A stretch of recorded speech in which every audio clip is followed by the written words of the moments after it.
Chères auditrices, chers auditeurs, bonjour, bienvenue dans Ouvert pour Inventaire. Bonjour Alénis. Bonjour. Bonjour Quentin. Bonjour.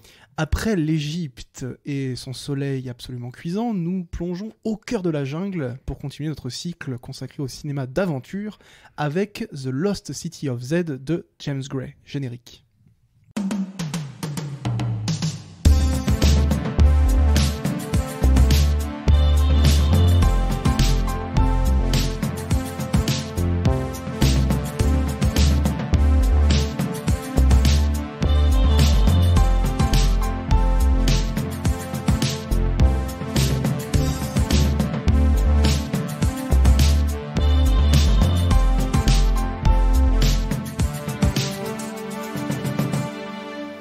Les films, ça sert à ça, à apprendre à vivre, à apprendre à faire un lit.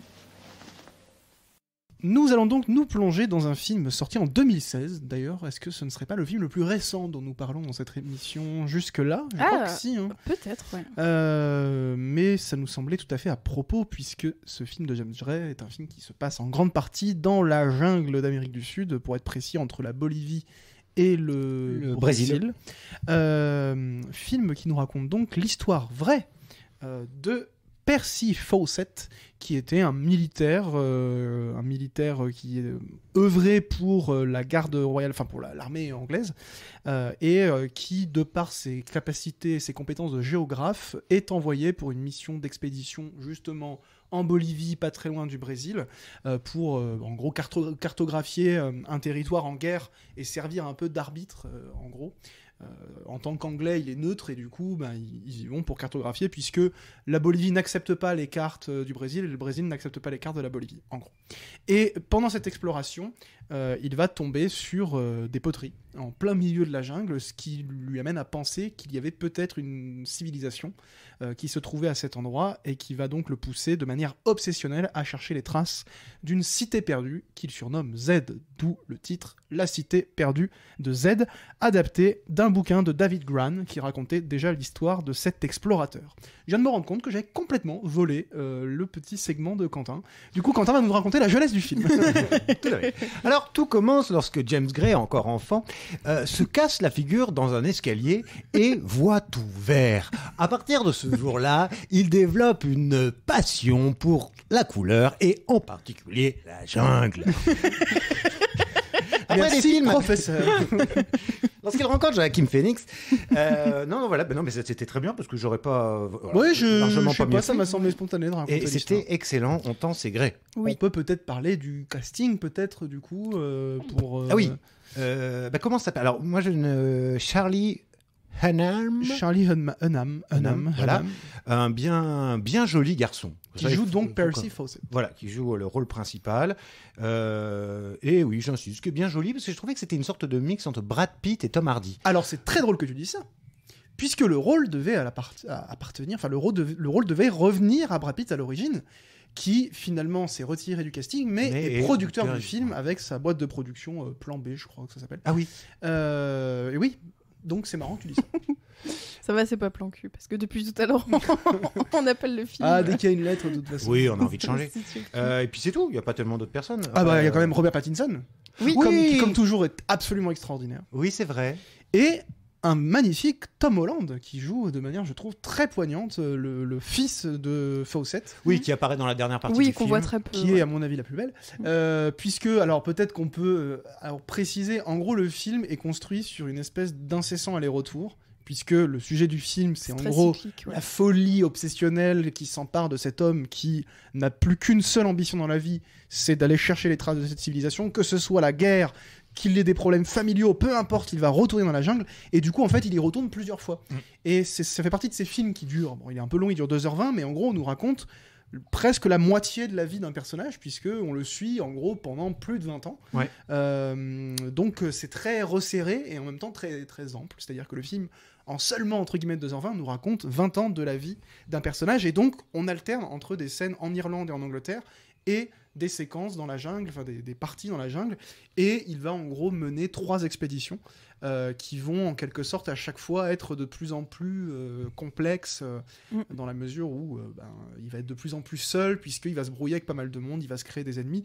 Donc le film explore toutes les dynamiques institutionnelles. En gros, le mec est de plus en plus seul d'un point de vue institutionnel parce qu'en gros on le lâche plus ou moins parce qu'on lui dit ouais mais ça sert plus à rien de mettre de l'argent là-dedans. Et lui-même, en quelque sorte, est lâché par son propre sens de la mesure, puisque ça devient le projet de sa vie, alors même qu'il traverse un début de siècle chaotique, puisque le film commence en 1906, se termine aux alentours de 1925, je crois. Oui, moi c'est la dernière date que j'ai notée en tout cas, quand ils repartent avec son fils. Donc ça dure à peu près 20 ans, et entre les deux, il s'est quand même passé une petite guerre au passage.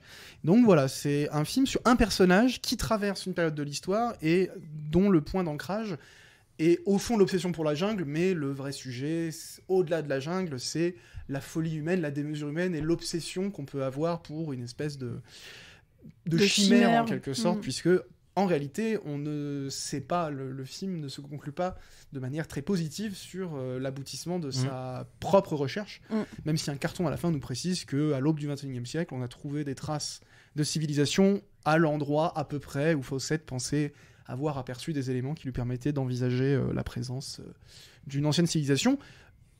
Du coup, tout le monde en Angleterre se fout de sa gueule parce qu'il y a aussi ce débat sur les sauvages, sont-ils nos égaux, etc. Et le fait même d'imaginer qu'il y ait pu avoir des traces de civilisation dans un lieu aussi impraticable aux yeux des Occidentaux est une hérésie, puisque ce serait amené à penser que ces sauvages qui sont inférieurs à nous avaient la capacité de construire, de mener une agriculture durable. Ils se posaient pas la question à l'époque, mais... Et raisonnée, et voilà. sans pesticides. Alors, ce qui est marrant par rapport à ça, c'est que tu l'as dit, il y a ce qu'on appellerait libris, c'est cette folie des grandeurs un petit peu. Et il y a un truc qui est en tension, enfin qui est réglé d'ailleurs en tension-résolution dans une conférence qui mène en 1911 avec donc tous les aristos un peu de la recherche, de je sais pas quoi, donc toute une bande de fachos pour aller très vite. Qui disent comment ça, c'est pas des macaques qui ont fait une civilisation, mon cul. Bon. Et lui, il essaie donc de leur prouver ça, mais il y a quand même quelque chose qui revient et qui, à mon avis, est peut-être finalement le vrai sujet du film. Il dit nous y retournerons et nous nous couvrirons de gloire, machin. Et en fait, tu te dis oui. Alors, il a bon compte quand même de vouloir prétendre qu'il y a une civilisation avancée qui existait là. En fait, ce qu'ils veulent, c'est, comme d'habitude, trouver un putain de trésor et se le ramener, et pour leur propre gloire. Parce qu'en fait, après quoi court ce brave homme? C'est un peu le Barry Lyndon du XXe siècle. Exactement. Parce que dès le début, on apprend qu'il n'a pas de décoration, il fréquente le grand monde, mais c'est un peu le parent et surtout, pauvre. Il a quelque chose à laver. Et il a son nom à laver. Exactement. Voilà, parce que son père a... qu'est-ce qu'il a fait? On le sait. Alors, on suggère qu'il y avait une addiction au jeu et à l'alcool. Il est alcoolique. Voilà. Donc, il a juste une phrase à un moment donné qui suggère ça. Donc, c'est pas joli, donc il veut laisser quelque chose, et donc il prend ce qu'on lui offre, parce qu'on lui promet que s'il réussit cette première expédition pour les frontières, là, visiblement, il aura le droit à sa petite image, quoi. Enfin, son petit cadeau. Il y a du coup une évolution où il part d'abord pour des raisons très diplomatiques et surtout très militaires, officielles, et cette première exploration va justement provoquer quelque chose de personnel en lui, qui est à la croisée de ses ambitions personnelles, qui recoupe du coup à la fois la gloire, laver son nom, etc., et des ambitions, même si elles peuvent paraître secondaires, où il y a cette idée de on va changer le monde, et l'Occident entier nous regarde puisqu'on est à l'aube d'une immense découverte. Et donc on est à la croisée, comme beaucoup de cas dans les grandes figures historiques, ou en tout cas pour les personnes à qui on consacre un biopic, etc., c'est la rencontre entre la grande histoire et l'histoire intime, qui, à un moment donné, presque par hasard, viennent se croiser et viennent trouver un sens commun, qui n'est pas nourri des mêmes ambitions, mais qui, finalement, dans un même objectif, vont trouver des formes de rédemption, de réussite. Lui, en trouvant la cité, c'est à la fois laver son nom et en même temps ouvrir l'histoire quelque scientifique chose de à un plus nouveau grand. plan pour Oui, parce que la ce que t'as pas dit dans le petit résumé, Louis, c'est que les Anglais, ils n'y vont pas seulement pour trouver un consensus entre la Bolivie et le Brésil, mais aussi parce qu'il y a tout un marché du caoutchouc, si je dis pas de bêtises. Ah oui. Donc Ils c'est se pas disent non qu'il y a un plus intérêt, voilà, c'est ça, ils n'y vont pas non plus que pour les beaux yeux de la jungle. Voilà, exactement. Alors, cette jungle, d'ailleurs, d'aucuns diraient que c'est un personnage à part entière. Mais, blague à part, c'est quand même un sacré film de jungle qui est pas forcément un genre à part entière, mais presque. Je trouve que c'est si on devait l'intégrer à ce cycle, un magnifique film d'aventure, puisque on a un certain nombre de poncifs, mais qui sont filmés de manière assez lourde, c'est-à-dire que pour le coup, on est très loin de La Momie dont on parlait la semaine dernière. C'est un film d'aventure lourd, pénible, il fait chaud, les corps sont limités, puisque les corps sont faillibles, on ne court pas dans tous les sens, et je trouve qu'on ressent très bien ça dans le film. D'ailleurs, James Gray en avait absolument conscience, puisqu'au moment où il lance le film, il a écrit à Francis Ford Coppola, fort de son expérience sur Apocalypse Now, en lui demandant des conseils pour aller filmer dans la jungle, ce à quoi Francis Ford Coppola lui répond, ce que Roger Corman lui avait lui-même répondu à l'époque, où il avait demandé à Roger Corman des conseils pour les films Apocalypse Now, il lui a juste dit « Don't go », ce qu'on traduit par « N'y va pas ». Ce qu'on aurait pu d'ailleurs conseiller à Fawcett, et du coup c'est drôle, parce que les films qui se filment dans la jungle, on a toujours l'impression qu'il y a un truc un peu méta sur les mecs qui sont vraiment allés, donc il y a presque un récit du tournage à travers l'aventure que vivent les personnages de la fiction. Donc ma question, est-ce que vous avez déjà aimé le film, à ce stade-là je peux vous poser la question, est-ce que vous avez trouvé que c'était un film d'aventure chouette? Moi je sais qu'à chaque fois ça me prend aux tripes ces scènes dans la jungle, notamment le moment où il pense apercevoir une statue mais une cascade d'eau lui tombe sur le visage, le son, puis James Gray est assez fort, avec parfois de très gros sabots, mais il est assez fort pour créer des moments de tension comme ça. Est-ce que vous avez trouvé que c'était un bon film d'aventure? Quentin, tu veux commencer ou... Oui, moi j'ai trouvé que c'était chiant comme la pluie. Je m'étais déjà fait mortellement chier au cinéma quand il était sorti. Et alors, cela étant dit, je me suis paradoxalement, peut-être parce que voilà, je suis sérieux pour préparer les émissions, me suis un petit peu moins fait chier dans mon souvenir, alors que je l'ai vu à la télé, enfin chez moi. Alors que normalement en salle, on est un peu plus concentré. Mais je trouve ça un peu faussement contemplatif et je trouve ça très prétentieux en fait. Très très prétentieux. Je développe.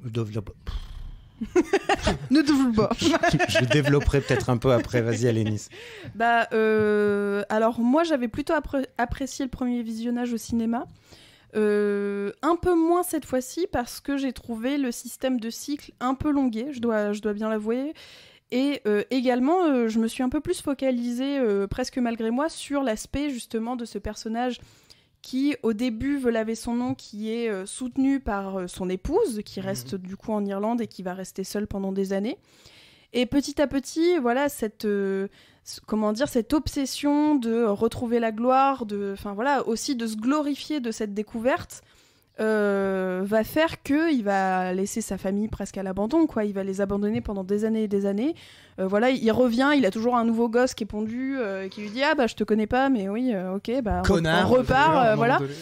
Et donc, en plus, lui qui se veut progressiste au début en disant l'égalité homme-femme, patati patami. Quand ça l'arrange pas, finalement, reste à la maison, occupe-toi des gosses, quoi. Donc voilà, j'ai plus eu vraiment cet aspect de. Effectivement. Le film ne se complaît pas là-dedans par ailleurs. Non, bien sûr. Le personnage, le film est justement sur les limites.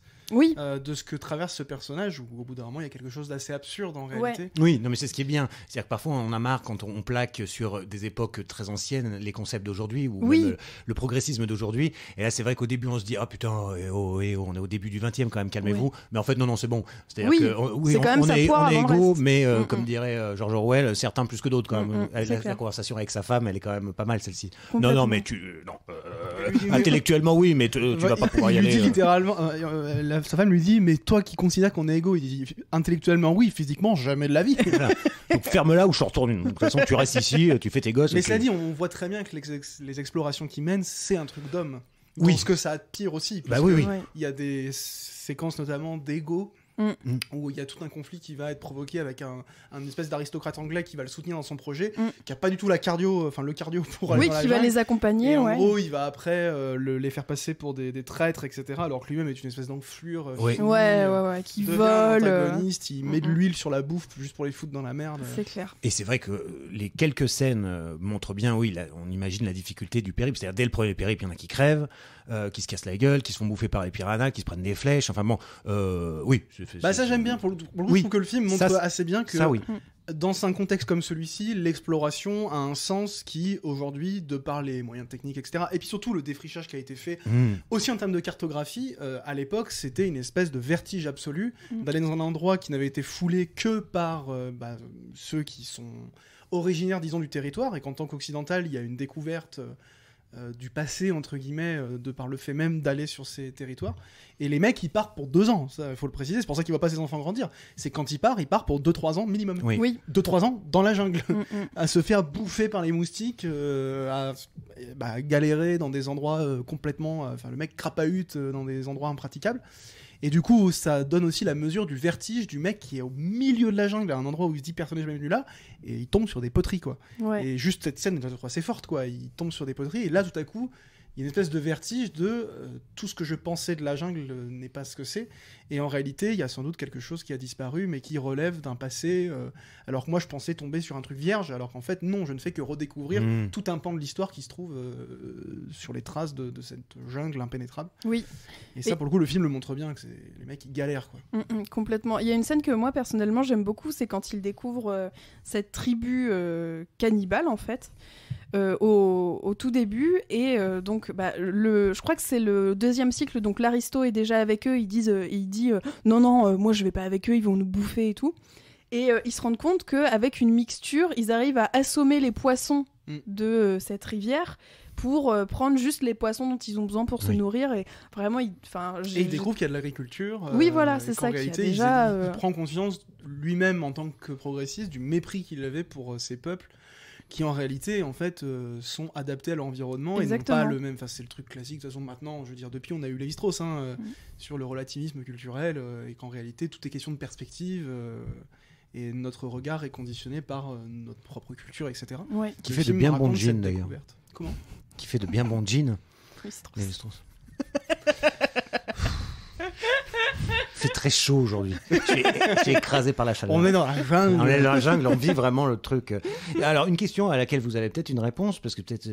pourquoi ils sont obligés d'avoir un vieux radeau de merde alors qu'on est au début du 20e? Ils ne peuvent pas avoir un petit bateau? Quand tu l'amènes dans la jungle. Et tu te démerdes. Non, mais je veux dire... mais ça fait partie justement de ce que je disais, de la galère. C'est qu'une fois qu'ils sont dans la jungle, ils peuvent pas transporter beaucoup de matos, quoi. Donc, ah ouais, c'est ça. Le film, il dure 2h20, mais il peut pas tout montrer. C'est-à-dire que ce qu'on se rend pas compte des certains moments, c'est qu'on le voit partir en voiture, et le plan d'après, il est dans la jungle. Mais entre les deux, il y a eu 6 mois, quoi. Il a dû prendre le bateau, et puis il a dû arriver jusqu'au point de ralliement dans la jungle. Et puis à ce moment hallucinant où il débarque dans la jungle, et il y a un opéra où on se rend compte qu'il y avait vraiment des mecs, en fait, leur truc, c'était d'aller au fin. Il y avait cette vague d'explorateurs, un truc qui a un peu... l'homme a largement défriché le monde, il y a toujours des choses à découvrir, mais c'est aussi cette époque où on comprend que l'exploration, c'était tout un état d'esprit, il y avait une espèce de mouvement comme ça. Et je pense que ils ont un radeau pourri s'ils n'ont pas le choix, quoi. Et puis surtout, ça rajoute à l'esthétique du film. Oui. Le film n'est pas ultra réaliste non plus, hein. Ça se veut vraisemblable, mais je crois qu'il y a plein d'écarts qui sont faits avec la réalité en termes même anthropologiques. Enfin, les peuples qui montrent, je sais pas s'il y a de véracité sur le fait que ces sociétés-là existaient à cet endroit-là. On sent qu'il y a des efforts qui sont faits, mais c'est pas du tout du Jean Rouch, hein. C'est pas un film d'ethnologue ou autre. Il y a même des moments où on est presque, je sais pas exactement quelle était la réalité, mais il y a des moments où on est presque dans le pittoresque. C'est peut-être aussi d'ailleurs une des limites du film, c'est que des fois c'est vraiment filmé de la carte postale de film d'aventure, quitte à être un peu pas dans la caricature, mais il y a un truc un peu gros sabot. Mais ça reste James Gray, hein. C'est quand même, des fois il est bourrin, et j'ai l'impression aussi que James Gray, plus il pense être subtil, plus il est bourrin. Notamment ce raccord mouvement sur un verre d'eau qu'on renverse, la petite goutte descend le long du comptoir, et hop, raccord avec un train qui traverse la jungle. Là, je passe à côté. Là. Moi non plus. Là, c'est un raccord vraiment m'as-tu vu, oui. Bon, ça dit pas grand-chose. Et en fait, là, en voulant être subtil en tant que cinéaste, c'est un truc vraiment de gros bourrin, quoi. Et ça me fait penser ce que tu dis à un plan un peu méta qu'il y a au début du film.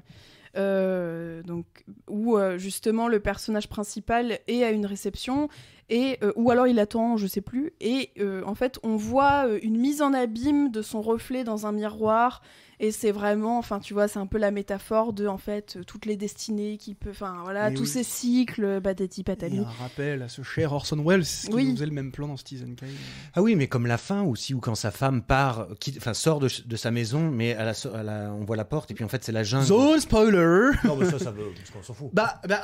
Justement, j'allais dire, j'ai l'impression que ça fait partie de ces films où le dernier plan nous permet peut-être de, non pas résoudre le film, parce qu'il n'y a pas d'énigme, mais de comprendre, de prendre une perspective sur ce que raconte le film, puisqu'on se rend compte qu'elle lui a quelque part transmis cette espèce de sujet du film qui n'est pas la jungle en soi, mais l'obsession, la poursuite d'une espèce disons, non pas d'idéal, mais la poursuite de quelque chose qui nous échappe, vraiment d'obsession, et où en fait, elle-même, donc elle quitte une pièce et il y a un plan complètement irréaliste, Oui, voilà. où en fait, en sortant de la maison, en fait, il y a un plan dans le miroir et on voit qu'elle plonge dans une jungle et le son fait monter des bruitages de jungle. En fait, elle est en cherchant son mari qui a disparu, parce que pour le coup, on l'avait pas dit, mais à la fin, il disparaît dans la jungle, on sait pas s'il est mort ou pas. Bon, on doute qu'il est mort parce qu'il a été sacrifié par des indigènes. Et ben en fait, elle plonge elle-même dans sa propre jungle. Et si tu veux, la jungle devient une espèce d'incarnation de cette idée, quoi, qu'on se perd dans notre propre jungle. Et cette jungle, c'est nos La obsessions tête de qu'on peut Quentin. avoir. Il y a un truc un peu universel, quoi. Oui, c'est métaphorique. C'est commode. Ouais, oui. Bah, il y a la jungle, elle incarne un truc très littéral et un peu universel, quoi. Mystérieux. oui. Lui, c'était littéralement la jungle. Et à la fin, il y a presque cette idée de on a tous notre propre jungle, quoi. Et moi, ça dit, ce plan final me bouleverse. Non, mais alors- je le trouve très très beau. Puis Il est beau. elle est touchante, cette fin. Elle est assez oui. bouleversante Ouais. à la fin, cette femme qui est persuadée que son mari est vivant. Et elle va chercher toutes les traces. Elle vient voir un mec qui lui dit: mais madame, on a envoyé plus de 100 personnes le chercher, votre Ouais. mari, votre fils. On les casser les couilles. On les retrouvera pas. Elle sort de la pièce, elle plonge dans cette jungle complètement irréaliste. Et voilà, cette idée souffle de. Bah, en fait, il lui a transmis une descendance, mais il lui a aussi transmis ce sens de l'obsession, disons, et ce virus qui est l'obsession absolue et où Qu'elle la vie n'avait se pas met à avant, côté. parce que comme c'était une femme, elle était trop conne. Putain, Non, ouais. mais t'es vrai. Bah, et puis Bah, surtout, ouais, Alors c'est elle qui a trouvé le paplard dans Ouais, la recherche ouais, et tout. bien Au sûr. début, on comprend que c'est elle qui l'a mis sur la un piste. peu comme dans la momie, en fait. Oui. Et Exactement. d'ailleurs, ce qui est très étrange, c'est que moi, dans mon premier souvenir du film, au cinéma, j'étais persuadée qu'à un moment, elle venait avec lui. Oui. Alors que, bah non, en fait. Oui, mais vraiment, c'est- à la fin, c'est son fils, c'est son jeune fils qui l'accompagne, mais elle, à aucun moment, elle vient avec lui. Donc voilà. Moi, j'ai juste envie de dire de Robert Pattinson, il est génial comme toujours.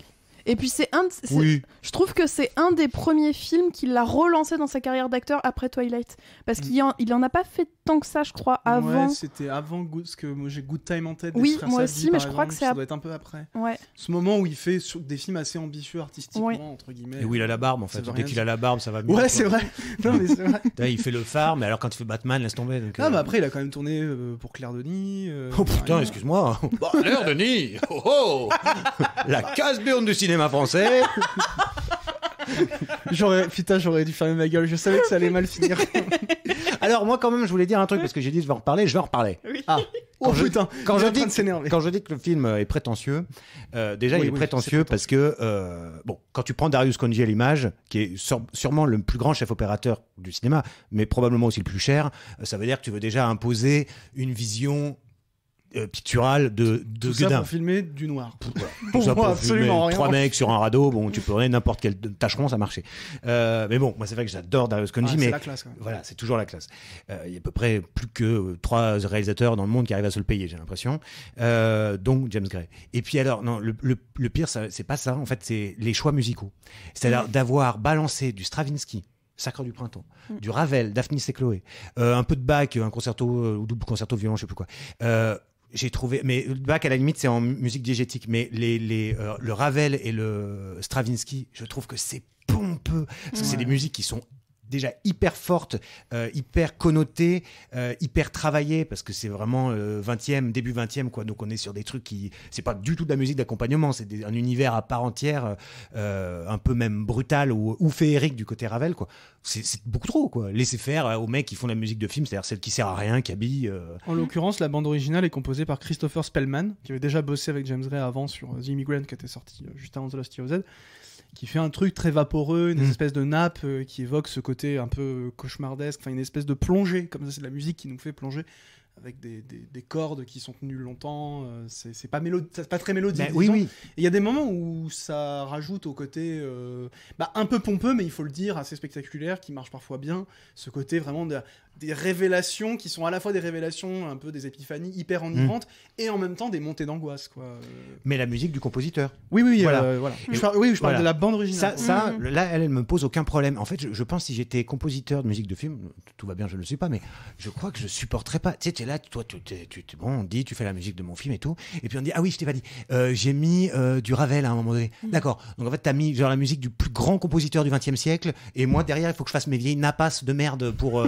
Ça va? Non, mais en fait, tu dois pas pouvoir faire ça, c'est pas possible. Ou bien tu fais genre un peu comme Kubrick, tu prends que de la musique savante, classique, machin. Quitte à faire composer une BO entière pour 2001 par un mec, Oui. Finalement tu vas jeter le travail. Tu dégages. Voilà, c'est ça. En disant non, t'es moins bien que un tel. Oui. Non, mais, enfin, je dis ça, je suis salaud. Je préfère Beethoven. Il mélange dans Shining, par exemple, Wendy Carlos et Béla Bartok, quoi. Mais là, ouais, je sais pas. Peut-être parce que j'aime beaucoup Ravel et tout. Je trouve que c'est un peu au chausse-pied, que c'est un peu le gamin qui est tombé là-dessus, qui est dans la discothèque de son père. Une nouvelle fois, c'est du James Gray. C'est-à-dire que t'as l'impression que plus il veut jouer au grand garçon, plus t'as l'impression qu'il va être subtil, plus il est gros sabots, etc. Peut-être que ce qui sauve, à mes yeux, The Lost City of Z, c'est que je trouve que ce sujet de l'obsession correspond parfaitement à l'idée de la jungle, disons. J'ai l'impression qu'il y a une convergence entre le lieu et le sujet assez parfait. Du coup, je disais en rigolant, c'est un personnage. Oui. C'est complètement con de dire ça veut un peu rien dire. Non, mais bien sûr. Mais c'est vrai que pour le coup, la jungle est un lieu qui, dans le film, prend une espèce d'incarnation que je trouve assez sidérante par moment.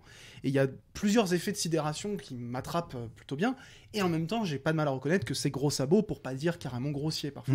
Il y a des vrais effets. C'est un peu la limite chez James Gray. Et en même temps, moi, je trouve que voilà, il a une certaine capacité à articuler des temporalités. Genre, c'est un cinéaste plutôt. Il a une forme d'aisance, je trouve. Il est assez fort.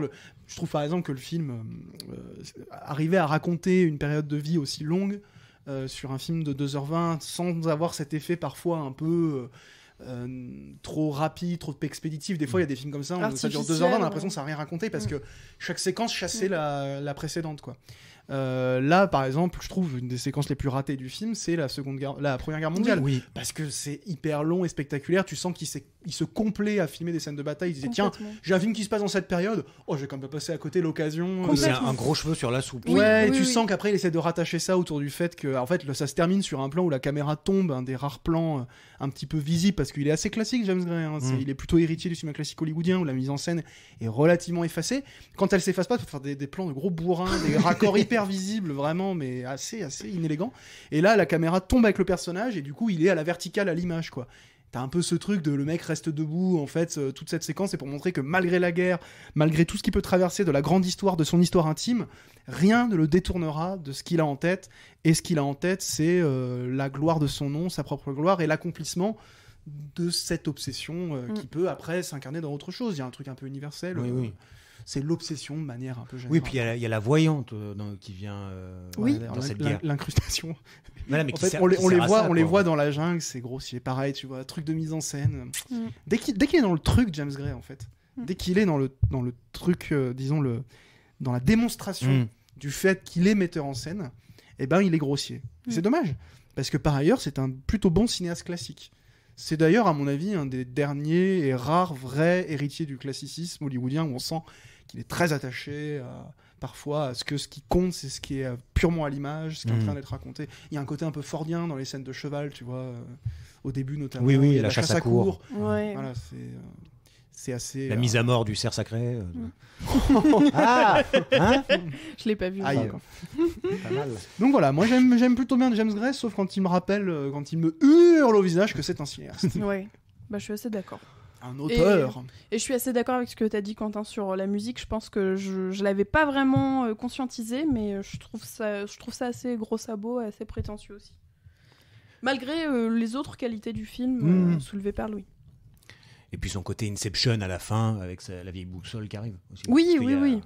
Puisqu'on a révélé un peu la fin, bon, pour ceux qui l'auraient pas vu et qui voudraient se le cogner, et qui d'ailleurs, on l'a pas dit, il est où Sur MyCanal. MyCanal. Sur Amazon Prime aussi. Ah oui. Ceux qui ont Amazon Prime, faut profiter. Eh bien, bon, c'est vrai qu'il y a cette boussole qui apparaît à la fin, et donc il y a une ouverture aussi, puisque c'est censé être le symbole de quelque chose. Bah, bientôt la suite, The Lost City of A. On est revenu au début de l'alphabet. Donc on en a pour quelques années. Oui. Je sais pas si vous voulez ajouter des trucs. Non, pour ma part. Je pense que c'était assez complet. Alors peut-être découvrir le bouquin. Moi je l'ai pas lu. Apparemment c'est très bien. Art of Darkness, donc de James Conrad. J'allais dire d'ailleurs, ouais, il y a tout cet héritage d'Apocalypse Now qui va puiser aussi chez Conrad, La Folie Almayer. Au cœur des ténèbres. C'est ça fait penser. Si vous aimez la jungle, il y a quand même toute une littérature de cinéma aussi, mais c'est quand même tout un truc de cette époque en fait. Hein. Mais oui, et c'est vrai Donc que c'était un lieu qui nourrissait des fantasmes. Quand on a vu Apocalypse Now, il y a forcément des scènes qui font beaucoup penser, quoi. Dès l'instant où tu es un peu contemplatif sur un bateau et que tu as des Indiens autour, c'est vrai que tu penses à ça. Et que tu deviens fou. Et que tu deviens fou, non mais c'est clair, parce que c'est quand même... Donc finalement tout ça est emprunté à Conrad au départ, quoi, avec le Heart of Darkness. Ça peut être une recommandation d'ailleurs. Oui, hein. oui. Lisez Heart of Darkness. C'est pas long en plus, ce machin. Non. Et puis c'est très très bien. Ouais. Pas lu, mais je prends. Est-ce que vous avez d'autres recommandations, messieurs ? Ah bah alors oui, finalement, j'en ai trouvé une, parce que je me suis dit, là les gars, attention. J'ai peur. Je fais le truc hyper... Non, là, j'ai pas... Alors là, oui, l'adresse pour le bar à pute de la semaine dernière, c'est 14 rue des Marronniers. Ceux qui débarquent là, il y a de plus tard. Qu'est-ce qu'il a encore, celui-là, ferme-la. Non, alors il y a 1 an ou 2, je sais plus, je m'étais plongé dans le livre Au commencement été, de David Graeber, que nous avons perdu l'année dernière, je crois, et David Wengrow, donc un énorme machin d'anthropologie, justement, sur les sociétés archaïques, ce que ça aurait pu donner, enfin les autres, ce que les civilisations auraient pu être si on avait suivi d'autres chemins que le nôtre, par exemple. Je peux pas en faire un résumé plus détaillé, le machin doit faire 1000 pages, je sais pas pourquoi j'avais lu ça, enfin, c'est le genre de lecture d'été, mais je me suis dit que c'était très bien thématiquement de sortir ça, que ça montre que en plus, le mec sérieux, quoi. Et il me semble que j'en ai un très bon souvenir, que c'est quand même très très riche, quoi. D'accord. C'est quoi le titre ? Au commencement été. Au commencement 3 petits été. points. Ouais. D'accord. Alors moi je vous propose dans un tout autre registre une série de films qui est une série de films qui ne sont pas très bons mais qui sont excessivement drôles, et c'est La Caverne de la Rose d'Or, Fantagaro, réalisé par Lamberto Bava avec la très très très très très belle Alessandra Martinez.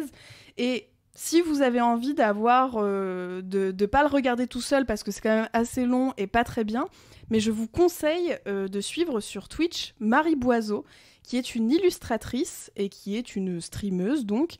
Vous pouvez la retrouver sur Twitch et vous pouvez la retrouver sur Patreon si vous voulez soutenir son travail. Et moi j'ai regardé tous les dimanches pendant un certain temps la caverne de la Rose d'Or, et j'ai excessivement ri, et donc voilà, je vous conseille plus Marie Boiseau que la série en elle-même. Et toi Louis ? Moi, je reviens dans la jungle, je retourne dans la jungle. Je vous conseille 2 films, je vais pas en dire beaucoup plus parce qu'à mon avis, on va en reparler à un moment donné dans cette émission. Je vous recommande 2 films de Werner Herzog qui se passent dans la jungle, 2 films avec Klaus Kinski, acteur complètement starbé, en l'occurrence Aguirre, la colère de Dieu, et surtout Fitzcarraldo, qui est un film qui raconte l'histoire d'un mec qui voulait construire un opéra dans la jungle, mais comme il pouvait pas y accéder en bateau, il a dû monter un bateau sur une colline. Bon, bref, les films sont complètement fous. Ils racontent l'histoire pareil de mecs un peu fous, surtout Fitzcarraldo, qui ont des espèces d'ambitions démesurées avec cette obsession pour la jungle, et pour le coup c'est des films tournés au cœur de la jungle, et on sent ce poids de ce lieu qui est vraiment filmé magnifiquement dans ces 2 films, Aguirre, la colère de Dieu, et Fitzcarraldo, 2 films allemands de Werner Herzog, qui sont des purs films d'aventure pour le coup, si tant est qu'on considère que l'aventure c'est autre chose qu'Indiana Jones et les films américains, puisque ce cycle est consacré uniquement au cinéma d'aventure américain, mais il en existe d'autres. Tout à fait. Et juste pour dire, la petite série de films que je vous proposais, c'était aussi évidemment une série d'aventure, voilà, assez rigolote, avec des marionnettes très moches qui parlent, mais c'est ça l'idée, quoi. Sur ce, messieurs, Madame, on vous souhaite à tous une très bonne journée, soirée, après-midi, matinée, comme vous voulez, et on vous dit à la semaine prochaine. au revoir. Salut. Au revoir.